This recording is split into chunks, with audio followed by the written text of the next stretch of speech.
Many breeders worry when they see a foal growing less than its peers, and they are right. But the question is always the same for them. Will it be able to recover what it lost in the first months of life or not? The good news is that in most cases at 16 to 18 months, the growth plates of the long bones are not yet completely closed. And this means that if the problem that delayed the growth of that foal is identified and corrected, the foal has excellent chances of recovering part of the growth delay. But be careful, it's not enough to just increase the feed. Very often the problem arises already in the first hours of life. There are some mares that are called problem mares, which maybe have extraordinary genetics but have problems exactly linked to an inefficient placenta or poor quality colostrum that can give rise to a foal that receives fewer antibodies than necessary. Not so few as to die, but not enough to grow without problems. These foals don't always get obviously sick, but they can live with small infections or chronic inflammatory states that consume precious energy that should be used to grow and not to deal with health problems.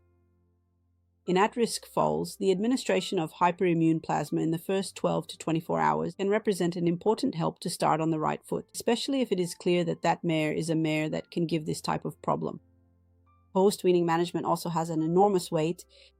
An error that I see made very often is putting all the foals born in the same year together in the same paddock. But between a foal born in February and one born in June, there is a lot of time difference, a time that at that age is important, it's divisive, and the smaller ones easily end up being pushed away from food, from shaded areas, by perhaps more dominant subjects. And for this reason, it is always better to create groups that are as homogeneous as possible by age and development, especially if you have many foals, because if there are fewer foals, this thing doesn't happen or happens less frequently. Then there is another aspect that is still talked about too little, the stress of weaning. Separation from the mother can reduce appetite and further slow down growth. In many cases, inserting an adult horse into the group, possibly a gelding or another barren mare, calm and balanced, helps the little ones a lot. Its presence makes the group more stable, reduces conflicts, and allows the shyer foals to feed with greater serenity. This also means favoring growth.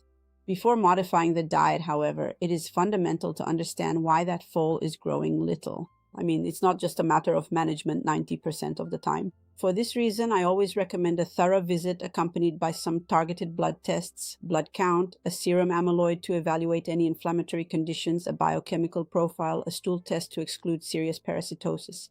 Only after identifying the source of the problem can we build a truly effective nutritional plan. Ultimately, helping a foal recover its growth doesn't mean filling the feeder.